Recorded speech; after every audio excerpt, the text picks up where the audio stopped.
राम ठाकुरंको परि योग्य पुओ अयोध्या माटी रे यज्ञ करुथिबा बेले आपण ए निकांचन स्थान रे बसी कांदुछंती मा हेले कोन पाई मा राम परि पुओ आपणकर कोन पूज्य पूजा रे व्यतिक्रम करिसंती हेले कोन पाई आपण कांदुछंती कारण अछि गुरुदेव सेहि पाई मु से यज्ञ स्थल रे डरई कोन कारण मा यज्ञ मंडप चतुर्पार्श्व रे अयोध्यार समस्त नर नारी आनंदर यज्ञ नारायण को दर्शन करुथिबा बेले आपणकर कोन सेठी असुविधा हैला जे आपण आसी निकांचन स्थान रे कांदुछंती जानिबे गुरुदेव कोन से कथा मा लक्ष्य दियंतु हे मोर वरेण्य विद्वान वर्गे मां कौशल्या कहले कुल गुरु मो अयोध्यार यज्ञ मंडप निकट को जाईथिली हेले मा हेटी रही परिले ने काहे की एठी निकांचन स्थान रे बसी कांदु छथि काहे की कोन मु जाईथिली कुल गुरु यज्ञ नारायण को मु दर्शन करिछि किंतु से यज्ञ मंडप ठारू अनति दूर रे दुईटी दिव्य बालक सुललित कंठरे एमिति राम नाम गान करुचंती हे मां आपण एकल कहउछंती मां मु रही पारिलिनी कुळा गुरु कितु काहे की मां कोन हेछि मां आपण करो बालक कंठरू राम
चरित किंतु ए दुईटी दिव्य बालकंक मुखरु राम नाम सुनिबा परे मु से स्थान रे रही पारिलिनी कुळ गुरु मो आपाद मस्तक कंपिला कुळ गुरु आपण सुनी पारुछंती से दुईटी बालकंकर कंठ स्वर आपण सुनुछंती तो हो मां मु सुनी पारुछि से बालक श्री राम जय राम जय जय राम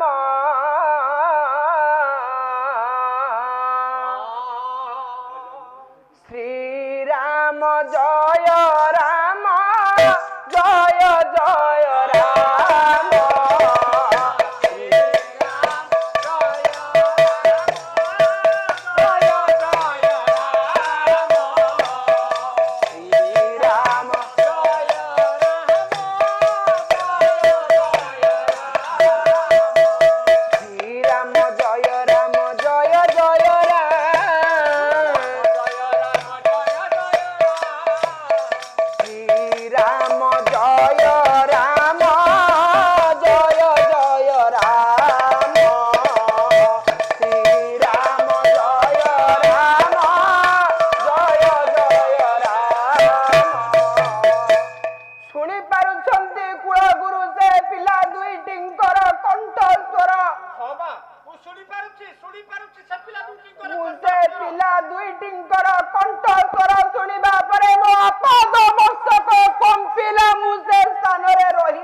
ପାରିଲିନି।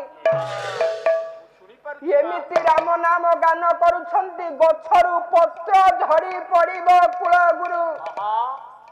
ମୁଁ ଅଯୋଧ୍ୟାର ଅନେକ ଲୋକଙ୍କୁ ସେ ପିଲା ଦୁଇଟିଙ୍କର ପରିଚୟ ପଚାରିଲି କୁଳଗୁରୁ। ମୁଁ ପଚାରିଲି, ଆରେ ଆପଣ ମାନେ ପିଲା ଦୁଇଟିଙ୍କୁ କିଏ ଜାଣିଛନ୍ତି? ହେଲେ ସମସ୍ତେ ମତେ ମନା କରିଦେଲେ କୁଳଗୁରୁ, ଆମେ ସେ ପିଲାଙ୍କୁ ଚିହ୍ନିନୁ କି ଜାଣିନୁ। ମୁଁ ଏ କଥାକୁ ଶୁଣିବା ପରେ ଚିନ୍ତା କଲି, ଯେଉଁ ପିଲାଙ୍କ ସାଙ୍ଗରେ ମୋର କୌଣସି ସମ୍ପର୍କ ନାହିଁ, ମୁଁ ତାଙ୍କୁ ଚିହ୍ନିନି କି ଜାଣିନି। ତାଙ୍କ କଣ୍ଠସ୍ୱର ଶୁଣିବା ପରେ କଣ ପାଇଁ ବାରମ୍ବାର ମୋର ଏମିତି ହେଉଛି? ଦୟାକରି ଆପଣ ମତେ କୁହନ୍ତୁ କୁଳଗୁରୁ, ଆପଣ ସେ ପିଲା ଦୁଇଟିଙ୍କୁ ଭଲ ଭାବରେ ଜାଣନ୍ତି? ମୁଁ ଜାଣିଛି ମା, ସେ ପିଲା ଦୁଇଟିଙ୍କର ପରିଚୟ ମୁଁ ଜାଣିଛି। ଆପଣ ଦୟାକରି ମତେ ସେ ପିଲା ଦୁଇଟିଙ୍କର ପରିଚୟ ଦିଅନ୍ତୁ କୁଳଗୁରୁ। ଶୁଣିବେ ସେ ପିଲା ଦୁଇଟିଙ୍କର ପରିଚୟ। ହଁ ମା, ସେମାନେ ହେଉଛନ୍ତି ଆପଣଙ୍କର କୁଳଗୁରୁ ବଧୂଙ୍କର ଦୁଇ ପୁତ୍ର। ଲକ୍ଷ୍ୟ ଦିଅନ୍ତୁ ହେ, ଲକ୍ଷ୍ୟ ଦିଅନ୍ତୁ ହେ ମୋର ବିଦ୍ୱାନ ବର୍ଗେ। କୁଳଗୁରୁ ବଶିଷ୍ଠଙ୍କୁ ମା ଏ କଥା କହିବା ପରେ, ମା କହିବା ପରେ କୁଳଗୁରୁ ବଶିଷ୍ଠ କହିଲେ, ମା ସେ ପିଲା ଦୁଇଟିଙ୍କୁ ମୁଁ ଚିହ୍ନିଛି। ସେ ପିଲା ଦୁଇଟି ଆଉ କେହି ନୁହେଁ। କହିଲା, ଅନ୍ୟ କେହି ସିଏ ନୁହଁ,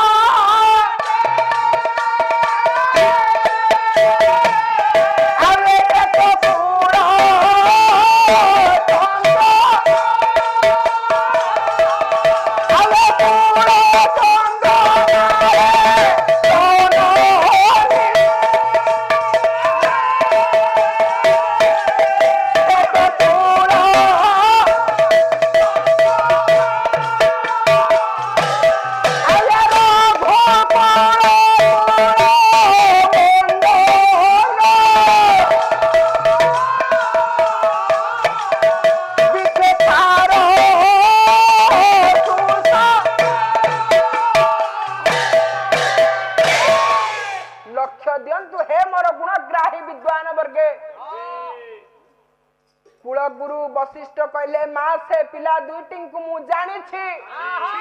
ସେ ପିଲା ଦୁଇଟି ଆଉ କେହି ନୁହନ୍ତି ମା, ସେ ତୁମର ଅତି ନିଜର ଏ ଅଯୋଧ୍ୟାର ମୌଡ଼ମଣି ରଘୁବଂଶର ଉଜ୍ଜ୍ୱଳତମ ତାରକା।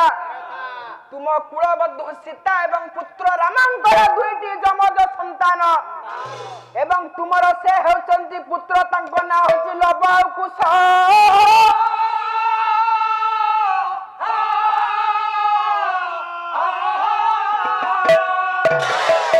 ଏ କଥାକୁ ମା କୁଳଗୁରୁ ବଶିଷ୍ଠଙ୍କ ମୁଖରୁ ଶୁଣିବା ପରେ ସଙ୍ଗେ ସଙ୍ଗେ କୁଳଗୁରୁ ବଶିଷ୍ଠଙ୍କୁ ପ୍ରଣାମ ଜଣାଇ କ୍ଷିପ୍ର ବେଗରେ ଚାଲିଲେ ଅଯୋଧ୍ୟାର ଯଜ୍ଞ ମଣ୍ଡପ ନିକଟକୁ। ଏଣେ ଘଟଣାଟି ହେଇଛି କଣ ନା, ରାମ ଠାକୁର ଅଯୋଧ୍ୟାର ଯଜ୍ଞ ମଣ୍ଡପ ଉପରେ କର୍ତ୍ତା ହିସାବରେ ବସିଛନ୍ତି। ମା କୌଶଲ୍ୟା ଯାଇ ପହଞ୍ଚି ଗଲେ ଯଜ୍ଞ ମଣ୍ଡପ ନିକଟରେ। ଅନତି ଦୂରରେ ଥାଇ ଡାକିଲେ, ମା ସିନା ଡାକିଲେ, କିନ୍ତୁ ରାମ ଠାକୁର ଯଜ୍ଞ ମଣ୍ଡପରେ ବସିଛନ୍ତି କର୍ତ୍ତା ହିସାବରେ। ଯଜ୍ଞର ନିୟମ ଅନୁସାରେ ବା ଯଜ୍ଞ ପଦ୍ଧତି ଅନୁସାରେ ରାମ ଠାକୁର ଯଜ୍ଞ ମଣ୍ଡପ ପରିତ୍ୟାଗ କରି ଆସିବା ଉଚିତ ନୁହଁ। ମା କୌଶଲ୍ୟା ଯାଇ ପହଞ୍ଚି ଯାଇଛନ୍ତି, ଡାକିଲେ, ରାମ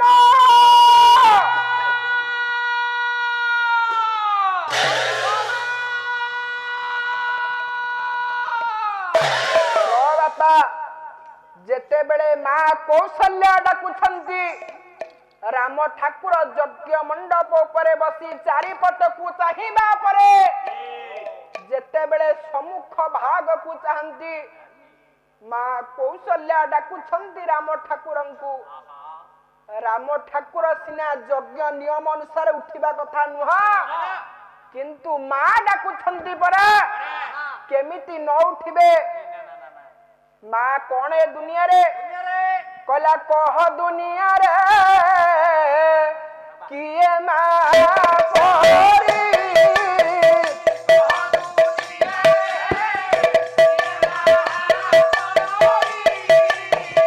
ମା ସିନା ବଡ଼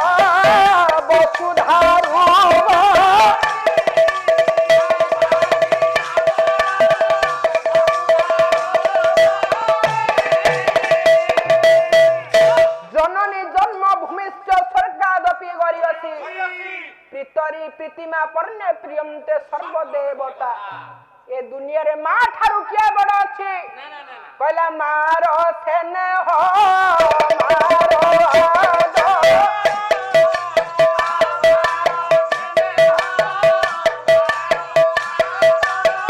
आये मारो कोला डाकोटी आये मारो कोला डाकोटी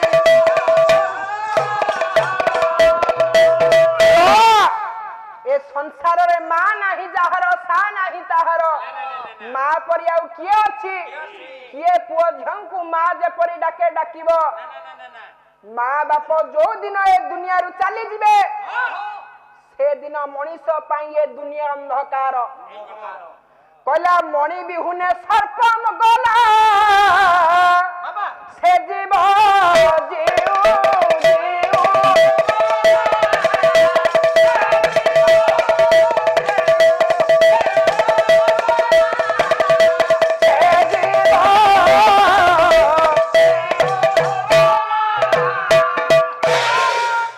सर्पर मुंडरे गोटे मणि थाए से मणिटा जेउ दिन सर्प मुंडरू हरण हो जाए सर्प जेते दिन ए दुनिया रे बंचे कलबल हे बंचे आउ ता जीवन रे बापा सुख किछि न थाए तेनु करी हम जीवन रे मूल्यवान हेउछंती बापा मां ए दुनिया रु जेउ दिन चली जिवे तापरे मनुष्य जेते दिन बंचिबो छटपट हेई बंचिबो रघुवंश महाकाव्य लेखिले कालिदास कौन कहले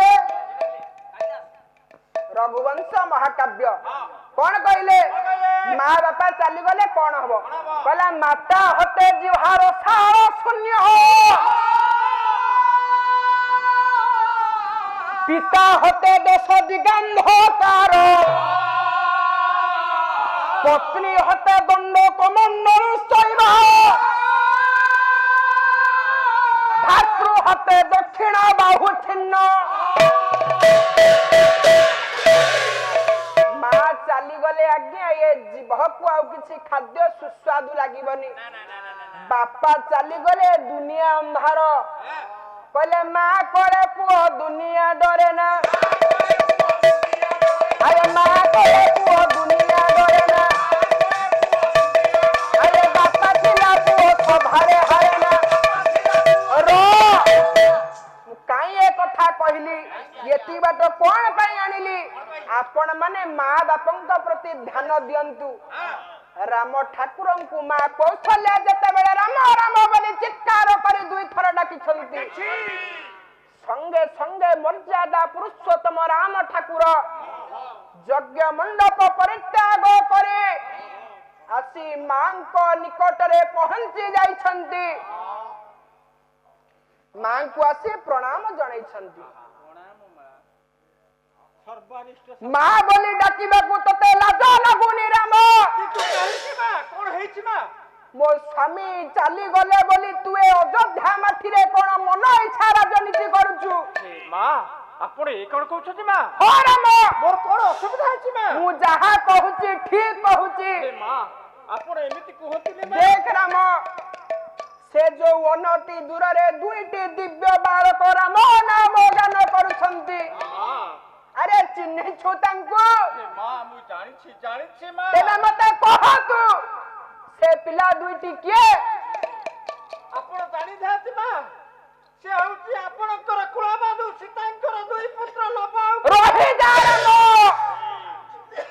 मो बहु सीतार दुईटी जमज संतान लोभ कुश मां तोर कोन से केई नहंती राम मां आपण ए कोन कहउछ तू केमिति ए कथा मते कहि पारिलु से पिला दुईटी तोर कोन केई नहंती हां मां मु जानि छी राम तू साधारण रजकी कथा रे पड़ी मो बहु सीता को अंत सत्या समय रे वाल्मीकि आश्रम रे निर्वासन दंड जाइछु मो बहु को निर्वासन रखे तू एठी अयोध्या माटी रे यज्ञ करू छुरा मां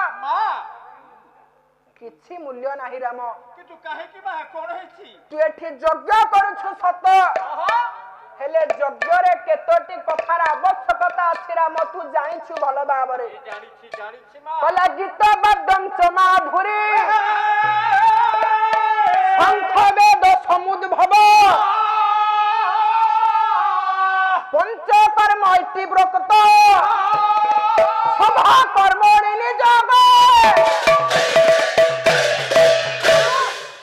গীত বাদ্যঞ্চ মাধুরী শঙ্খ বেদ সমুদ্ভব পঞ্চঘোষ ইতি প্রকৃত। আরে রাম এ ধর্ম কার্যরে যজ্ঞরে সাধারণতঃ তু জানিছু ভাল ভাবরে গীত বাজে, মোহুরি বাজে, শঙ্খ বাজে, বাদ্য বাজে, পণ্ডিত মানে বেদ পাঠ করନ୍ତି। হেলে এটি বাদ্য বাজুছি, শঙ্খ বাজুছি, পণ্ডিত মানে বেদ পাঠ করুছন্তি, হেলে হুড়হুড়ি কাই মা? ହଁ ରାମ ଅଯୋଧ୍ୟାରେ ଅନେକ କୁଳବଧୂ ହୁଳହୁଳି ପକାଉଛନ୍ତି ସତ, କିନ୍ତୁ ଏ ଯୋଉ ସୁବର୍ଣ୍ଣ ପ୍ରତିମାକୁ ବସେଇ ତୁ ଯଜ୍ଞ କରୁଛୁ ଆରେ ପକାଇ ପାରୁଛୁ ସେ ହୁଳହୁଳି? ରାମ ତୁ ତ ଭଲ ଭାବରେ ଜାଣିଛୁ ବାପା କେତେବେଳେ କୁଳବଧୂର ଗୋଟିଏ ପରିବାରରେ ଆବଶ୍ୟକତା ଥାଏ। କହିଲା ଧର୍ମ କ୍ଷାନେ ଶ୍ମଶାନେ ରୋଗୀ ଜାମତି ଭବେ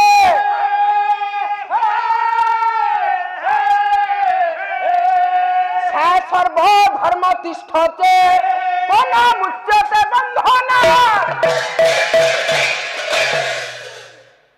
রাম তু তো জানিছু এমিতি কেতটি কার্য ଅଛି ଯିଏ ଚାହିଁଲେ ବି ସୁଦ୍ଧା କୁଳବଧୂକୁ କେବେ ହେଲେ ଅଟକାଇ ରଖି ପାରିବେ ନାହିଁ। କଣ ପାଇଁ ଏ କଥା ମୁଁ କହୁଛି ହେ ମୋର ବିଦ୍ୱାନ ବର୍ଗେ? ରାମ ଠାକୁର ଇଏ କଣ ନା ସୁବର୍ଣ୍ଣ ପ୍ରତିମା ବସାଇ ଯଜ୍ଞ କରୁଛନ୍ତି। ଏମିତି କେତେ ଗୁଡିଏ କାର୍ଯ୍ୟ ଅଛି ଆପଣ ନିଜ କୁଳବଧୂକୁ ମାନେ ଗୃହକୁ ନ ଆଣିଲେ ସେ କାର୍ଯ୍ୟ କରିପାରିବେ ନାହିଁ। କାରଣ ସଧର୍ମିଣୀ ବିନେ ଧର୍ମ କରିବାନି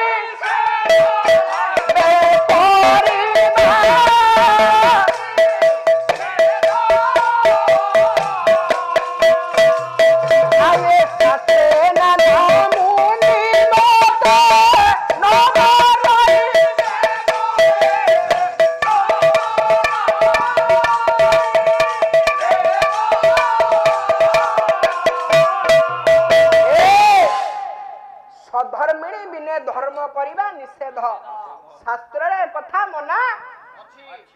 କିନ୍ତୁ ରାମ ଠାକୁର ସୀତାଙ୍କୁ ବର୍ଜନ କରି ସୁବର୍ଣ୍ଣ ପ୍ରତିମା ବସେଇ ଯଜ୍ଞ କରୁଛନ୍ତି। ଗୋଟିଏ ପ୍ରତିମା ବାପା କେବେ ପ୍ରତିଭାର କାର୍ଯ୍ୟ କରିପାରେ ନା। ସୀତାଙ୍କୁ ବସେଇଛନ୍ତି ସତ, କିନ୍ତୁ ସୀତା କଣ ହୁଳହୁଳି ପକାଇ ପାରୁଛନ୍ତି? ଯଜ୍ଞ ନାରାୟଣଙ୍କୁ ନମସ୍କାର କରୁଛନ୍ତି, ପୁଷ୍ପାଞ୍ଜଳି ଏ କଥା କେବେ ହେଲେ ସମ୍ଭବ ନୁହଁ। ଏମିତି କିଛି କାର୍ଯ୍ୟ ଅଛି ଆପଣ ନିଜ ସଧର୍ମିଣୀ ବିନା ଏ କାର୍ଯ୍ୟକୁ କରିପାରିବେ ନାହିଁ। କାରଣ ଗୋଟିଏ କୁଳବଧୂର କେତେ ଆବଶ୍ୟକତା ଥାଏ ଗୋଟେ ପରିବାରରେ ଆପଣ ମାନେ ବିଚାର କରନ୍ତୁ ଜ୍ଞାନୀ ଗୁଣୀ ବିଦ୍ୱାନ ମଣ୍ଡଳୀ।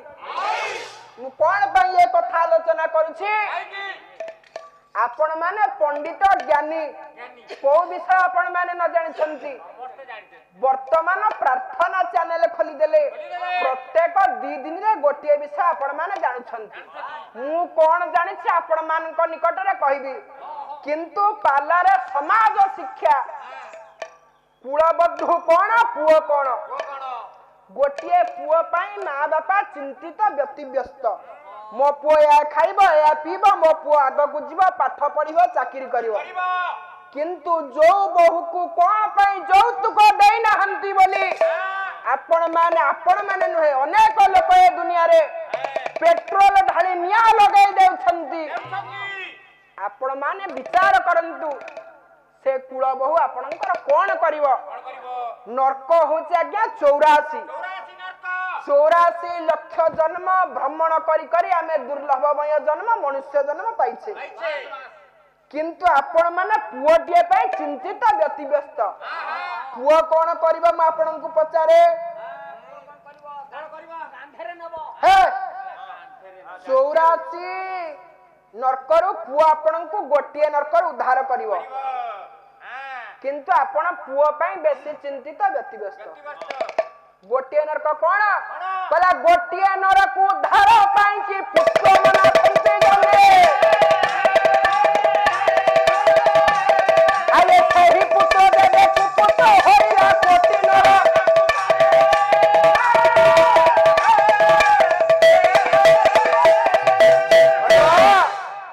ଆପଣ ମାନଙ୍କର ଚୈତନ୍ୟ ମତ ଦେଇଛନ୍ତି ପୁଅ ଆପଣଙ୍କୁ ଗୋଟିଏ ନର୍କରୁ ଉଦ୍ଧାର କରେ ଉଦ୍ଧାର କଲା ବେଳ ଝିଅ ଆପଣଙ୍କୁ 64 ବୋହୁ ଆପଣଙ୍କୁ 19 ନର୍କରୁ ଉଦ୍ଧାର କରେ କିନ୍ତୁ ମୁଁ ସେ ମତରେ ଆଜ୍ଞା ରାଜି ନୁହ ଏକୁ କାଟିଦେଲେ କପିଳ କଣ କହିଲେ ଗୋଟିଏ ଝିଅ ବିବାହ କରି ତା ଶାଶୁ ଘରକୁ ଯିବା ପରେ ତା ଶ୍ୱଶୁର ମରିବ ସେଇ ସମୟରେ ତାର ବାପା ମରିବେ ସେ କାହାକୁ ଶୁଦ୍ଧ ହବ ମତେ କହିଲ आ ताले झियो कोन उद्धार करिवो 64 नरकरू मो कहिबार तात्पर्य आपणकर झियो विवाह हेला परे माण भगत देबेनी झियो केमिति पंडित को उद्धार करिवो एठी हे आपण मानकर लेखिले कपिल 84 नरकर पुओ केतेटा नरकर उद्धार करे आपण माने जानिले गोटिए बहु केतेटा नरकर उद्धार करे कहला पूत नरकात धार पुत्र हो कुल श्रेष्ठ मधु स्तुयंग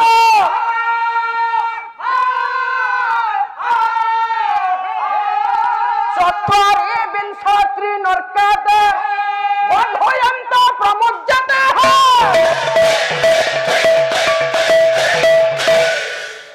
पूत नरकात धार पुत्र पूत नामक गोटे नरकर पंडित को पुओ उद्धार कला बेले पूत नरकात धार पुत्र कुल श्रेष्ठ होची कुलबधु 44 विंशति नरकात हे मोर विद्वान वर्ग 44 कहले 4 विंश कहले 20 4 गुणन 20 समान 80 युक्त 3 कहले 3 समान 83 आउ 83 नरकर पंडित बहु करे उद्धार हो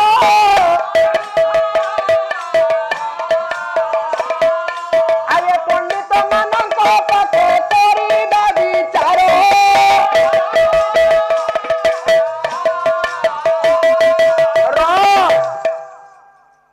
आउ 83 नरकर बहु उद्धार करे शाशु ससुर को केमिति आपण माने मने परंतु शेष समय झर कबाट भेद करी ज्योत्स्नांकर किरण सूर्यंकर किरण आपणकर चतुर्पार्श्वरे परिवेष्टित शेष समय आपण माने मरण समय उपयुक्त आपणक पाखरे आसी पहुंची हे घड़ घड़ होजन सब शेष समय आपण मानक मुखरे कोन दिया जाय निर्माल्य पानी बा तुलसी पुआ माने मुखरे दब झियो दब जाई दब समस्त बंधु परिजन चतुर्पार्श्वरे बेढ़ी रही आपणक मुखरे जल देबे किंतु कुलबधु न देले मुक्ति नहीं के लेखिले ना डॉक्टर माया धर्मान सिंह पारिकुदगढ़ कवि कौन कहले कहला कुलबधु जेबे मुखे दिए जल नुहई से चतुर्दा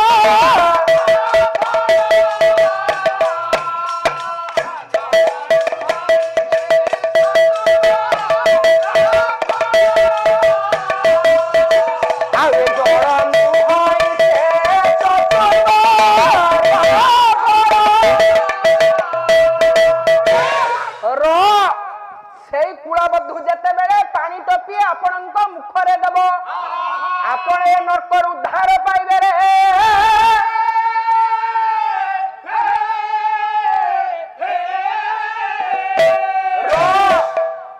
कुलबधु आपण मानकर श्रेष्ठ तेणु करी बहु प्रति आपण निज झियो भाबी ताकू श्रद्धा करंतु कोन पय से हमकु भल पाइबनी जदी गोटिए पर घर झियो आसिला हम घर को आमे ताकू श्रद्धा सम्मान देले से कोन पय हम प्रति माने वितृष्णा मनोभाव आनिबो तेणु कुल बहु होची सब किछि हे पाटी कोन तेणु करी माँ कौशल्या राम ठाकुर को कहले सुन राम तुम बहु को निर्वासन दंड दे एठी सुवर्ण प्रतिमा तैयारी करी तू दक्षिण पार्श्व बसे यज्ञ करुछु।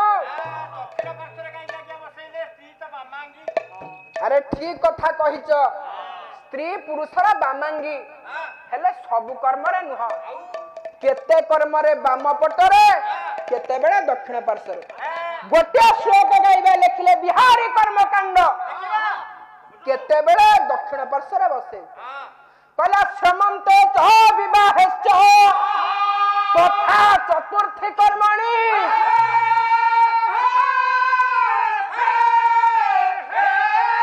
मोक्षे दाने व्रते श्राद्धे पत्नी दक्षिण तिष्ठति कहले समन्ते च विवाहेश्च समंत कहले तत्कालीन समय पूर्वरु जेतेबेले नारी गर्भवती था पिलार मंगल कामना उद्देश्य रे गोटे पूजा कर्म करा जाए उभय स्वामी स्त्री दुहे बसंती सेतिक बेले नारी पुरुषर दक्षिण पार्श्व बसियो विवाह कर्म रे नारी पुरुषर दक्षिण पार्श्व बसिबो तथा चतुर्थी कर्म रे दक्षिण पार्श्व बसिबो मोक्षे दाने हे मोर गुणग्राही विद्वान वर्ग मोक्षे कहले यज्ञ रे जो राम ठाकुर यज्ञ करूछंती यज्ञ रे नारी पुरुषर दक्षिण पार्श्व दान समय व्रत समय श्राद्ध समय ए समय नारी पुरुषर दक्षिण पार्श्व बसे आ गोटे श्लोक अछि वाम पार्श्व केतेबेले ताकू गाइबा को बेळ नाही विषय वस्तु को आगे नबा समय बजला 10:30 तेणु करी मां कौशल्या कहले सुन राम तू एठी यज्ञ कर्म करिबु जे हेले मो कुलबद्धो सीता जेते बेले आसी यज्ञ मंडप रे कर्त्री हिसाब रे बसिबो तापरे जाई यज्ञ कर्म संभव हबो ता पूर्व तू केबे हेले एठी यज्ञ करि परिबु ना।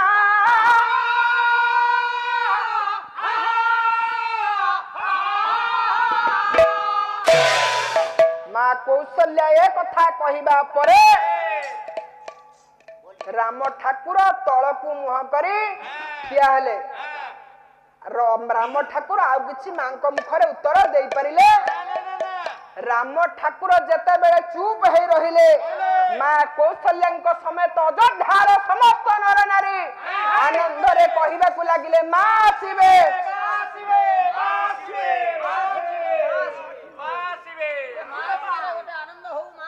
बापा गोटे पद गाइबा छंद मन मोहन हे मुक्ति तुमार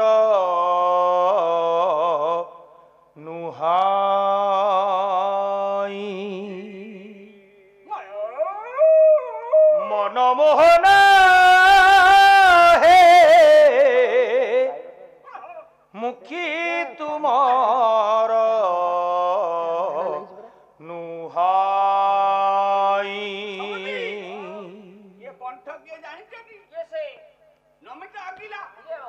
मोठारे देवे कृपा न करिब शरीर रखिबि नाही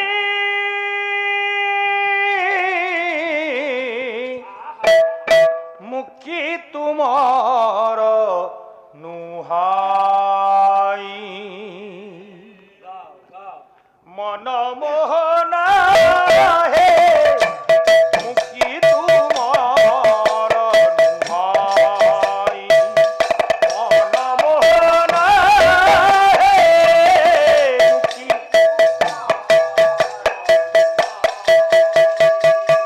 मोठारे देवे कृपा न करिब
ଗାଇବା ଛାନ୍ଦ ମା କୌଶଲ୍ୟାଙ୍କ ନିର୍ଦ୍ଦେଶରେ ମା ସୀତା ଆସିବେ, ତାପରେ ଯାଇ ଯଜ୍ଞ କର୍ମ କେମିତି ସୀତା ଆସିବେ? କହିଲା ବାଲ୍ମୀକି ନିର୍ଦ୍ଦେଶ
ମା କୌଶଲ୍ୟାଙ୍କ ନିର୍ଦ୍ଦେଶ ହେଲା, ସମସ୍ତ ପ୍ରଜା ମାନେ ଚୁପ ରହିଲେ।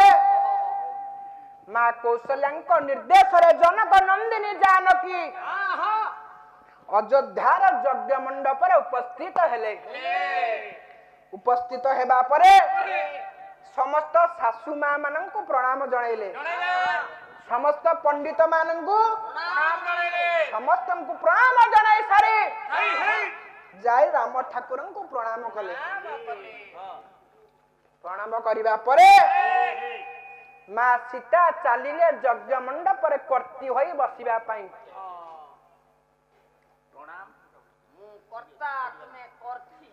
କର୍ତ୍ତି ହବା ପାଇଁ ମା ସୀତା ପ୍ରଣାମ ଜଣାଇ ଚାଲିଲେ ଯଜ୍ଞ ମଣ୍ଡପକୁ ବସିବା ପାଇଁ। ହେଲେ ରାମ ଠାକୁର ପଛରୁ ଡାକିଦେଲେ, ରହିଯା ସୀତେ। କାହିଁକି ପ୍ରଭୁ? ରାମ ଠାକୁର ମା ସୀତାଙ୍କୁ ଡାକିବା ପରେ ମା ସୀତା ପଛ ପଟକୁ ବୁଲି ରହିଗଲେ। ରାମ ଠାକୁର ମା ସୀତାଙ୍କ ନିକଟକୁ ଆସିଲେ, କହିଲେ, ସୀତେ ତୁମେ ଆସିଛ ଯଜ୍ଞ ମଣ୍ଡପରେ କର୍ତ୍ରୀ ହୋଇ ମୋ ସାଙ୍ଗରେ ବସି ଯଜ୍ଞ କରିବ, ଏ କଥା ସମ୍ଭବ ହବ? ହେଲେ ତୁମେ ବାଲ୍ମୀକିଙ୍କ ଆଶ୍ରମରେ ନିର୍ବାସନ ଦଣ୍ଡ ପାଇଥିଲ, କିନ୍ତୁ ବିନା କୌଣସି ସମାଧାନରେ ତୁମେ ଆସି ମୋ ସାଙ୍ଗରେ କର୍ତ୍ରୀ ହୋଇ ବସିବ। ଏ ଅଯୋଧ୍ୟାବାସୀ ସମସ୍ତ ପ୍ରଜା ମାନେ ମତେ କଣ କହିବେ ସୀତେ? ଏମିତି ଏ ସ୍ୱାମୀ ସ୍ତ୍ରୀଙ୍କ ଭିତରେ କଣ ହେଇଥିଲା ଯେ ସୀତା ଅନେକ ଦିନ ହେଲା ନିର୍ବାସନ ଦଣ୍ଡ ପାଇଥିଲେ ବାଲ୍ମୀକିଙ୍କ ଆଶ୍ରମରେ, କିନ୍ତୁ ବିନା କୌଣସି ସମାଧାନରେ ସୀତା ଆସି ଯଜ୍ଞ ମଣ୍ଡପରେ କର୍ତ୍ରୀ ହୋଇ ବସିଲେ। ତେଣୁକରି ସୀତା, ତୁମେ ମୋର ମର୍ଯ୍ୟାଦାକୁ ରକ୍ଷା କରିବାକୁ ଚାହ ନା ନଷ୍ଟ କରିବାକୁ ଚାହ? ମୁଁ ଆପଣଙ୍କ ମର୍ଯ୍ୟାଦାକୁ ରକ୍ଷା କରିବାକୁ ଚାହେଁ ପ୍ରଭୁ। ତେଣୁକରି ତୁମେ ଥରେ ଅନଳରେ ପରୀକ୍ଷା ଦେଇ ଦିଅ, ସବୁ ସନ୍ଦେହ ମୋଚନ ହେଇଯିବ। ତାପରେ ତୁମେ ମୋ ସାଙ୍ଗରେ ଏ ଯଜ୍ଞ ମଣ୍ଡପରେ କର୍ତ୍ରୀ ହୋଇ ବସିବ। ए कथा कहिबा परे चमकी पड़िले जनक नंदिनी जानकी धार धार अश्रु गड़ी गला मांग नयनरु वसुधा उपरे पड़िला माँ विचार कले मु सासु मांकर निर्देश रे आपणक निर्देश रे आसिली यज्ञ रे कर्ती होई बसिबा पई किंतु आपण मते बारंबार कोन पई अग्नि रे परीक्षा करिबा को कहउचंती कांदी कांदी सीता चिंता करूछंती हे मोर वरेण्य ज्ञानी मंडली आपण मान विचार करंतु गोटे परिवार रे सदा बेले जदि स्वामी स्त्री भितरे कलह लगी रहे से परिवार रे पिला केबे योग्यता अर्जन करि पारंतिनी हे तो कथा पड़छि पाला रे संसार रे केबे शांति प्रतिष्ठा करि रहि पारंतिनी मां सीता कांदी कांदी विचार करूछंती लेखिले गोटे पद नारी कवि अपर्णा कला पति जेबे करे पत्नी की सौंदर्य पति जे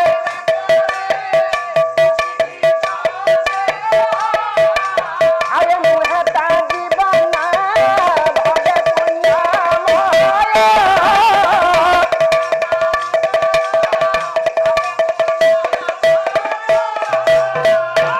और जो परिवार रे पति पत्नी के संदेह कला पति पत्नी भितर ठीक ठिकाना रहिलानी से परिवार रे केबे हेले शांति प्रतिष्ठा हेई परिबनी आज्ञा तेणु करी मां कांदी कांदी जनक नंदिनी जानकी धार धार अश्रु वसुमती उपरे पडुची आपण माने विचार करंतु जदि गोटे झियो तार सासु घरे सदा बेले सुखरे हस खुशी रे रहे तार केबे हेले निज बाप घर कथा मने पड़ेनी मने पड़े किंतु एते मने पड़ेनी विशेष भाव रे जदि गोटे नारी सर्व बेले निर्यातना पाइला सबु बेले तार बापा मां को कथा मने पड़िबा आत्मीय स्वजन को कथा मां कांदी कांदी जनक नंदिनी जानकी तंको मां को मने पकेले मां मु आउ एठी एते कष्ट सही पारुनी मां बिना कारण रे बिना दोष रे बारंबार तुमर जाई मते एठी अग्नि परीक्षा करिबा को कहउचंती तेणु करी मां मु एठी आउ सही पारुनी मु एठी रही पारिबिनी मते तुम कोळ को नै जा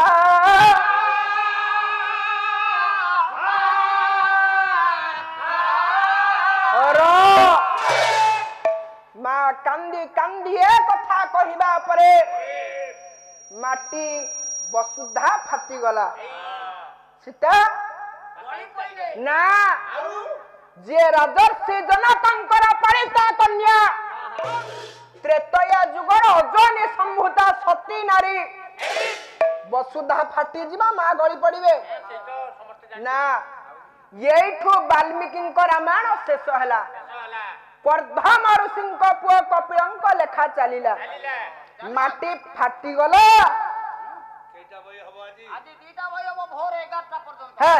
भोर सब 11टा मां सीता कांदी कांदी लुहा दी डबा धरे देई वसुमती रे पड़ी जिबा परे वसुमती दुई फाड़ हे गला माटीरु बाहरिला एक दिव्य सिंहासन केमिति लेखिले कपिल कला रमाद्य ना जथा हबे मनसा बिन चिंतये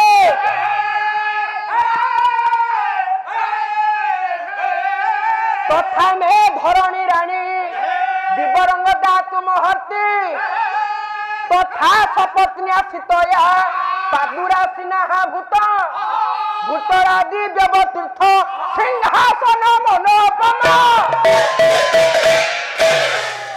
माटी तल एक दिव्य सिंहासन बाहरिला मां जनक नंदिनी जानकी कांदी कांदी से सिंहासन रे बसी पड़िले राम ठाकुर मां कौशल्य समस्त समस्त चाहिचंती नर नारी अयोध्यार सिंहासन रे मां पाताली हे जिबा परे ମା ସୀତା ଯାଇ ତାଙ୍କ ମାତା ବସୁମତୀଙ୍କ ପାଖରେ ପହଞ୍ଚି ଗଲେ। ପହଞ୍ଚି ଯିବା ପରେ ମା ବସୁମତୀଙ୍କୁ ପ୍ରଣାମ ଜଣାଇଲେ। ପ୍ରଣାମ ଜଣାଇବା ପରେ ମା ବସୁମତୀ ଚିନ୍ତିତ ବ୍ୟତିବ୍ୟସ୍ତ ହୋଇ ପଡ଼ିଲେ। କହିଲେ ଆରେ ମା ତୁ ତ ବାଲ୍ମୀକିଙ୍କ ଆଶ୍ରମରେ ନିର୍ବାସିତ ଥିଲୁ, ହେଲେ ତୁ କଣ ପାଇଁ ଏ ଅସମୟରେ ମତେ ମନେ ପକେଇଲୁ ମା? हे मोर बरण्य ज्ञानी मंडली गोटे झील विवाह कर सारिबा परे बाप घर कौन कार्यक्रम हेले गोटे झील आसे नले आपण माने डाकिके आनंती। जदि गोटे झील बिना माने निमंत्रण रे बा आपण को किछि न जणे हठात आसी राति अधरे आपण घरे पहुंचे आपण चिंतित व्यतिव्यस्त हेबे ना नाही। तेणु करी माँ बसुमती चिंतित व्यतिव्यस्त हो पड़िले। कहले माँ तू कौन पाई असमय मते मने पकैलु माँ?